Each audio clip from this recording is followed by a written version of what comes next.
অনেক যুগ আগে যখন সৃষ্টি ছিল নতুন আর দেবতা ও অসুরদের মধ্যে শক্তির লড়াই চলছিল, তখন ঘটেছিল এক মহান ঘটনা, সমুদ্র মন্থন। দেবতা আর অসুররা একসাথে মিলিত হয়ে অমৃত পাওয়ার জন্য মন্থন করতে শুরু করল বিশাল ক্ষীর সাগর।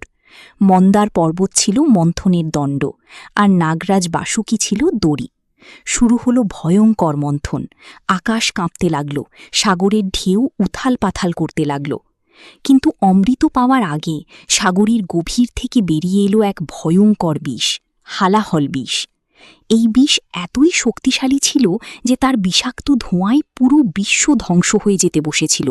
দেবতা, অসুর, মানুষ সবাই আতঙ্কে কাঁপতে লাগল। সবাই ছুটে গেলেন দেবাদিদেবীর কাছে। মহাদেব। দেবতারা কাঁদতে কাঁদতে বললেন, প্রভু, এই বিষ যদি ছড়িয়ে পড়ে তাহলে সমস্ত সৃষ্টি ধ্বংস হয়ে যাবে, আমাদের রক্ষা করুন। মহাদেব তখন গভীর ধ্যানে বসেছিলেন কৈলাস পর্বতে। তিনি চোখ খুললেন।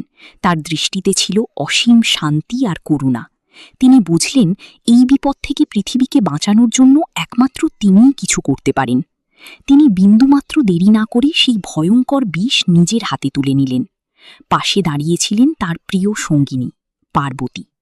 পার্বতী দেবী বুঝতে পারলেন যদি মহাদেব এই বিষ পান করেন তাহলে তার জীবন বিপন্ন হতে পারে। তাই তিনি দ্রুত এগিয়ে এসে মহাদেবের গলায় হাত রাখলেন, যাতে বিষ তার শরীরের ভিতরে প্রবেশ করতে না পারে। মহাদেব তখন সমস্ত বিষ পান করলেন, কিন্তু তা তার কণ্ঠেই আটকে রইল।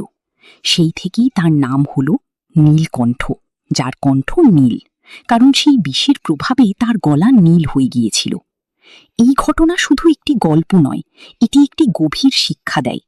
যখন পুরো পৃথিবী বিপদের মুখে, তখন একজন সত্যিকারের রক্ষক নিজের স্বার্থ না ভেবে অন্যদের জন্য ত্যাগ স্বীকার করে।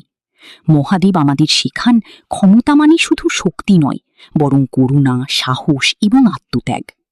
আজও যখন আমরা মহাদেবের নাম করি, তখন মনে পড়ে তাঁর সেই মহৎ কাজ, নিজের কষ্টের বিনিময়ে সমগ্র বিশ্বকে রক্ষা করা। এই কারণেই তিনি শুধু একজন দেবতা নন, তিনি হলেন সৃষ্টির রক্ষাকর্তা, মহাকাল আর ভক্তদের চিরন্তন আশ্রয়। নমস্কার।